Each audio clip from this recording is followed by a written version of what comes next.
Hi guys, ഞാൻ വിവേക് ബാലകൃഷ്ണൻ. ഇന്ന് ഞാൻ പറയാൻ പോകുന്നത് നമുക്ക് എല്ലാവർക്കും ഇഷ്ടപ്പെട്ട സിനിമയെക്കുറിച്ചാണ്. എന്താണ് സിനിമ? ആരാണ് സിനിമ കണ്ടുപിടിച്ചത്? എന്നായിരുന്നു ആദ്യത്തെ സിനിമ പ്രദർശിപ്പിച്ചത്? നമ്മുടെ ഇന്ത്യയിലും കേരളത്തിലും ആദ്യമായി സിനിമ എന്നാണ് പ്രദർശിപ്പിച്ചത്? ഏതായിരുന്നു ആദ്യത്തെ സിനിമകൾ? ഇതൊക്കെയാണ് ഈ വീഡിയോയിലൂടെ ഞാൻ പറയാൻ പോകുന്നത്.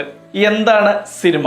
ഒരു സ്ക്രീനിലേക്ക് പ്രക്ഷേപിക്കുന്ന നിശ്ചല ചിത്രങ്ങളുടെ പരമ്പരയാണ് സിനിമ അഥവാ ചലച്ചിത്രം എന്ന് പറയുന്നത്. ഫോട്ടോഗ്രാഫിയാണ് സിനിമയിലേക്കുള്ള വഴി തെളിയിച്ചത്. ഫോട്ടോഗ്രാഫിക്ക് ശേഷം ഒരുപാട് പരീക്ഷണങ്ങൾക്കൊടുവിലാണ് സിനിമ നമ്മൾ ഇന്ന് കാണുന്ന രൂപത്തിലേക്ക് വന്നു തുടങ്ങിയത്. ഫ്രാൻസിലെ ലൂമിയർ സഹോദരന്മാരും അമേരിക്കയിലെ തോമസ് ആൽഫ എഡിസണുമാണ് സിനിമയുടെ ഉപജ്ഞാതാക്കൾ എന്നറിയപ്പെടുന്നത്. 1895 1896 കാലഘട്ടങ്ങളിൽ 1-2 മിനിറ്റ് മാത്രം ദൈർഘ്യമുള്ള സംഭവങ്ങളെ ആസ്പദമാക്കിയിട്ടായിരുന്നു ലൂമിയർ സഹോദരന്മാർ സിനിമ നിർമ്മിച്ചത്. അവര് തന്നെ നിർമ്മിച്ച സിനിമ സാമഗ്രികളിലൂടെ പൊതുപ്രദർശനം നടത്തുകയും ചെയ്തു.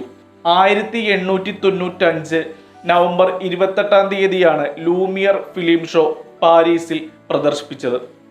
അതിൻ്റെ അടുത്ത വർഷം തോമസ് ആൽഫ എഡിസൺ താൻ തന്നെ നിർമ്മിച്ചെടുത്ത ഫിനോസ്കോപ്പിലൂടെ ന്യൂയോർക്കിലും സിനിമ പ്രദർശിപ്പിച്ചു തുടങ്ങി. ആദ്യ പ്രദർശനം വൻ വിജയമായതോടെ ലൂമിയർ സഹോദരന്മാർക്ക് രാജ്യത്ത് ഒരുപാട് സ്ഥലങ്ങൾക്ക് സിനിമ പ്രദർശിപ്പിക്കാൻ അവസരങ്ങൾ ലഭിച്ചു. അവർ തന്നെയാണ് നമ്മുടെ ഇന്ത്യയിലും സിനിമ ആദ്യമായി പ്രദർശിപ്പിച്ചത്. ബോംബെയിലെ വാട്സൺ തിയേറ്ററിൽ 1896 ജൂലൈ 2-ാം തീയതിയായിരുന്നു ഇന്ത്യയിൽ ആദ്യമായി സിനിമ പ്രദർശിപ്പിച്ചത്. ഇതിലെ ദൃശ്യങ്ങൾ എന്ന് പറയുന്നത് തീവണ്ടി വരുന്നതും അതുപോലെ തന്നെ തീവണ്ടിയിൽ നിന്ന് ആളുകൾ ഇറങ്ങുന്നതും ഫാക്ടറിയിലേക്ക് ആളുകൾ ജോലിക്ക് പോകുന്നതും ഒക്കെ ആയിരുന്നു. ഇന്ത്യയിൽ ഒരു കഥയെ ആസ്പദമാക്കി ഒരു സിനിമ പുറത്തിറക്കുന്നത് RG ട്രൂണിയും NG ചിത്രയും ചേർന്നാണ്.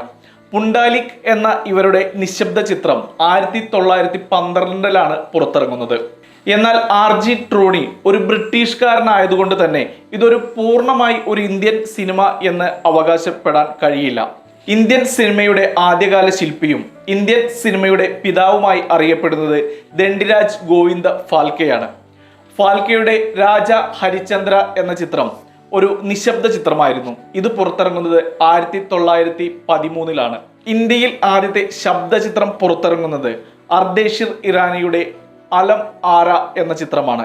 ഇത് പുറത്തിറങ്ങുന്നത് 1931-ലാണ്. മലയാളത്തിലെ ആദ്യത്തെ സിനിമ പുറത്തിറങ്ങുന്നത് 1928 JC ഡാനിയലിന്റെ വിഗതകുമാരൻ എന്ന സിനിമയാണ്. മലയാളത്തിലെ ആദ്യത്തെ ശബ്ദചിത്രമായി അറിയപ്പെടുന്നത് ബാലനാണ്. സിനിമാ ചരിത്രം അറിയാൻ ഇഷ്ടപ്പെടുന്ന എല്ലാവർക്കും ഈ വീഡിയോ ഇഷ്ടപ്പെട്ടെന്ന് കരുതുന്നു. നന്ദി, നമസ്കാരം.